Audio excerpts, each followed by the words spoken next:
Fala galera, essa é a correção da lista de exercícios, né? Baseada na aula que o Lucas fez para vocês, que é a aula de elementos de um circuito.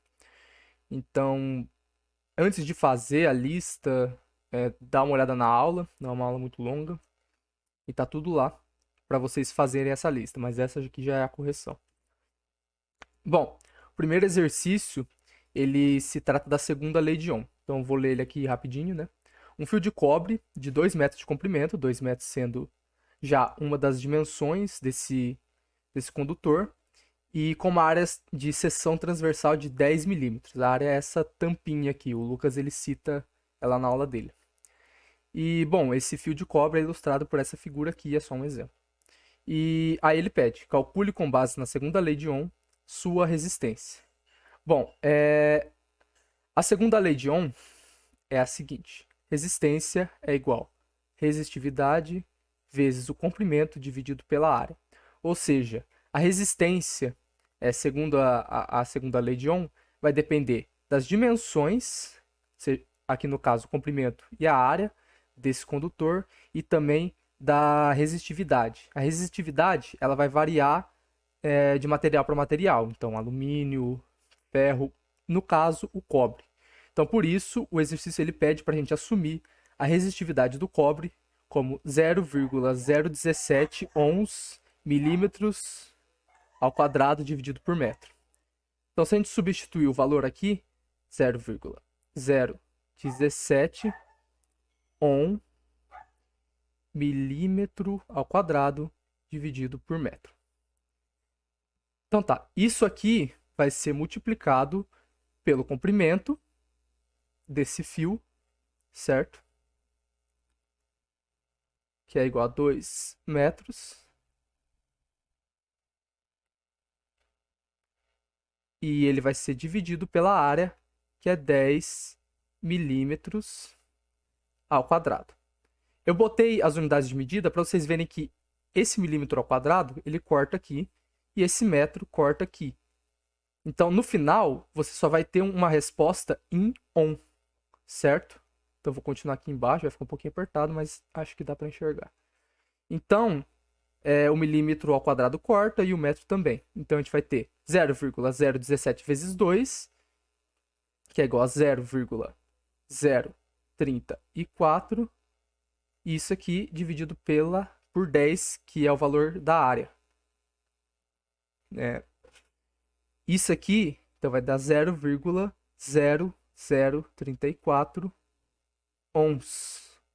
Tá? Esse resultado aqui, vou botar aqui, ele também pode ser descrito dessa forma aqui, 3,4 vezes 10 a menos 3 ohms.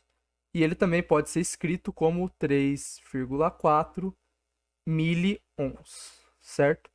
Acho que o mais comum vai ser esse e esse. Então você tem que tomar cuidado na hora de fazer um exercício desse tipo e sempre estar olhando as notações científicas, ver como que tá. Porque todos esses aqui são os mesmos números, certo? Então ficar atento a isso. Então essa aqui é uma simples aplicação da segunda lei de Ohm, que ele dá todos os valores, as dimensões, também dá a resistividade do material e você simplesmente calcula a resistência.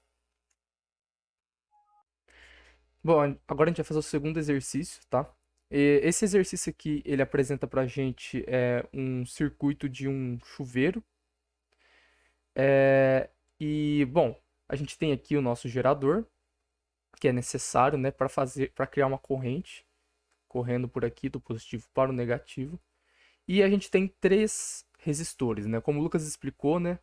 Ele até usa o exemplo do chuveiro, né? O resistor, ele faz a conversão de energia elétrica para energia térmica. Então é isso que vai fazer com que o seu chuveiro esquente a água, certo? Então aqui, bom, o exercício ele também apresenta para a gente o valor da corrente, dessa corrente que corre por aqui, nesse circuito, e ele pede para a gente calcular a diferença de potencial. Ou seja, a gente vai usar a primeira lei de Ohm, certo? Bom, o exercício ele dá a corrente, que é o I, e ele pede o U, mas qual que é a resistência aqui? Bom, nesse caso aqui, o exercício ele dá a dica, né? Calcule a resistência equivalente.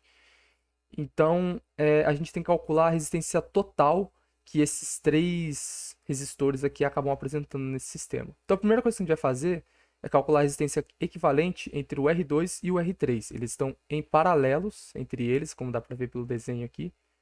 E, bom, após a gente fazer calcular a resistência equivalente deles, a gente pode fazer um outro desenho, representar eles como um só e calcular a resistência equivalente da resultante deles com o R1, só que no caso em série. Mas primeiro vamos fazer esse aqui. Então, como que calcula a resistência equivalente em paralelo? Certo? É dessa forma. 1 sobre a resistência equivalente é igual a 1 sobre um dos resistores que está associado, que no caso é o R2, mais 1 sobre o outro resistor associado. Se tivesse mais, a gente continuaria. Mais 1 sobre R não sei o que, mais 1 sobre R não sei o que. Mas no caso, a gente só tem R2 e R3. Então, isso aqui vai gerar para a gente 1 sobre resistência equivalente é igual a 1 sobre 3, que é o valor de R2, mais 1 sobre 6, certo? Isso aqui vai gerar para a gente o valor de 1 sobre resistência equivalente é igual a 6 dividido por 3 dividido por 6, perdão. Vocês podem fazer MMC aqui. Vocês vão ver que 6 dividido por 3 é 2, vezes 1 é 2, 6 dividido por 6 é 1, vezes 1, aí 2 mais 1 é 3, e dá isso aqui, certo? Então, se a gente tem isso aqui também pode ser representado como 1 dividido por 2, ou seja, 1 sobre resistência equivalente é igual a 1 sobre 2. Se a gente fazer em cruz, a gente vai ter que a resistência equivalente é 2 ohms. Ou seja, a gente pode refazer esse circuito aqui para ficar mais fácil de entender, certo? Aqui eu desenhei o gerador de forma diferente, vocês vão encontrar de várias formas aí em alguns exercícios. Isso é um gerador, são diferentes representações. Então aqui eu estou colocando o R1, e agora esses dois resistores aqui, R2 e R3, eles podem ser representados como um só, certo? Que é esse resistor equivalente aqui, que a gente acabou de calcular como 2 ohms. Ou seja, agora a gente tem aquela mesma corrente de 10 amperes, a gente tem agora apenas dois resistores para trabalhar. Então, qual vai ser a resistência equivalente total? Bom, esses dois estão em série. A gente sabe aqui que o R1 ele tem 10 amperes e a gente sabe que o resistor equivalente de R2 e R3 tem 2. Ou seja, para calcular a resistência equivalente em série, a gente simplesmente soma. Então, a resistência equivalente total é igual a 12 ohms, certo? E a gente pode representar agora esse circuito da seguinte forma. Como se fosse apenas um resistor com uma corrente de 10 amperes correndo. Ou seja, substituindo o valor aqui, a gente tem que U é igual a R, que é igual a 12 ohms, vezes 10 amperes. Isso aqui vai nos dar 120 volts. Então, essa é a diferença de potencial desse chuveiro, certo? Então, o exercício ele não é muito difícil. Acho que dá para ver ele pela explicação do Lucas. É só ver como que você calcula a resistência equivalente certinho. Você chega num sistema bem mais simples aqui e simplesmente utiliza a primeira lei de Ohm.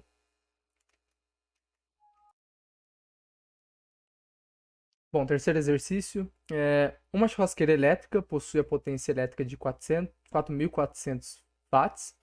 E o exercício ele pede para a gente calcular a intensidade da corrente que se forma nessa churrasqueira, sabendo que ela está ligada a uma rede de 220 volts. Bom, o Lucas ele fez o desenvolvimento da aula dele, né, baseado no trabalho, né? Também tem como fazer uma baseado na energia, né? Mas ele chega que a potência é igual à diferença de potencial vezes a corrente, certo? Outra forma, eu acho que ele não comentou, a gente não vai usar aqui, mas eu só vou ilustrar aqui porque eu acho que é interessante. Mas a gente também sabe que U é igual a R vezes I. Se a gente substituir isso aqui nessa equação, a gente vai ter que P também pode ser escrito como R vezes I ao quadrado, tá? Essa é outra forma de calcular a potência. Mas a gente não vai usar isso aqui nesse exercício. Porque esse exercício ele dá pra gente, tá? A diferença de potencial e ele dá a potência e ele só pede a corrente, tá? Então, substituindo esses valores, né? sabendo que isso aqui é potência, isso aqui é o U, a gente tem que 4.400 watts é igual a 220 volts, multiplicado pela corrente.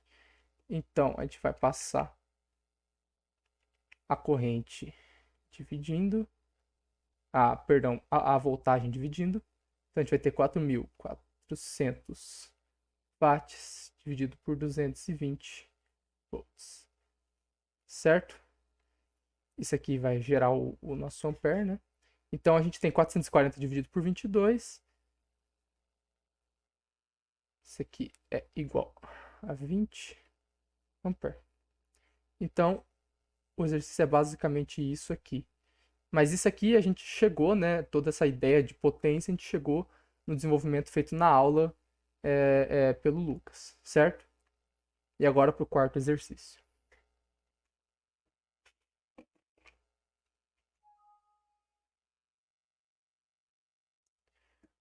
Bom, agora a quarta e última questão, né? É uma questão conceitual. E a natureza dela, ela questiona a natureza dos geradores, entre parênteses, fontes elétricas. Mesma coisa, né? Isso é explicado lá na aula do Lucas. E, bom, basicamente o que a gente tem aqui é uma questão que dá para fazer por exclusão. Você vai lendo os conceitos e você vai falando, tá, esse não se relaciona com um gerador, é outra coisa. Então, basicamente, eu vou ler e explicar o porquê de ser relacionado com gerador ou não. Lembrando que só tem uma alternativa correta aqui, né? Então, a alternativa A se opõe à passagem de elétrons e, consequentemente, por atrito dos elétrons, geram calor, efeito Joule. Bom, a gente sabe que isso aqui é uma propriedade, é a natureza dos resistores e não dos geradores. Então, por exclusão, a gente já sabe que a alternativa A não é a correta.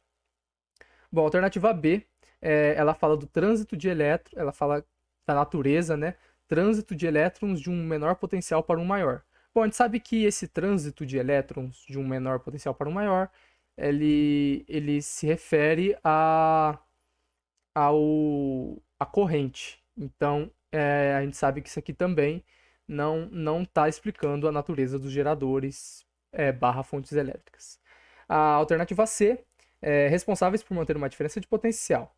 Diferença de energia potencial é essa que proporciona o movimento dos elétrons corrente. Então a gente sabe que, se vocês lembram da aula, que os geradores eles criam essa diferença de potencial e essa diferença de potencial que vai fazer com que exista corrente. Então a alternativa certa é a C. Aqui na D, só vou ler e corrigir a título de curiosidade, mas a gente já sabe que é a C, né? Mas a D, ela pega e fala, ela apresenta o seguinte conceito. Realiza conversão de parte da energia elétrica em outra energia. Bom, esse exemplo aqui, ele está se referindo aos receptores elétricos. O resistor, ele é, de certa forma, né, baseado nessa definição, um receptor elétrico, mas eu vou dar um outro exemplo aqui, que são motores. Por exemplo, imagina um motor de um liquidificador. Ele recebe energia elétrica e ele transforma em energia mecânica, que é a energia de movimento, que é o movimento da hélice dele. Então você tem vários motores aí que são receptores elétricos. Então, essa foi a lista. Eu acho que tava tranquilo para fazer baseado na aula. Eu acho que fica mais tranquilo ainda com essa resolução. Qualquer dúvida que vocês tiverem, não precisa ser necessariamente sobre esse tema ou apenas elétrica. A gente sabe que vocês estão no terceiro ano, podem ter várias dúvidas. Então, se vocês tiverem alguma dúvida de momento, podem entrar em contato comigo e com o Lucas, que a gente vai atender vocês da melhor forma possível, tá? E bons estudos, espero que vocês tenham ido bem nessa lista aí.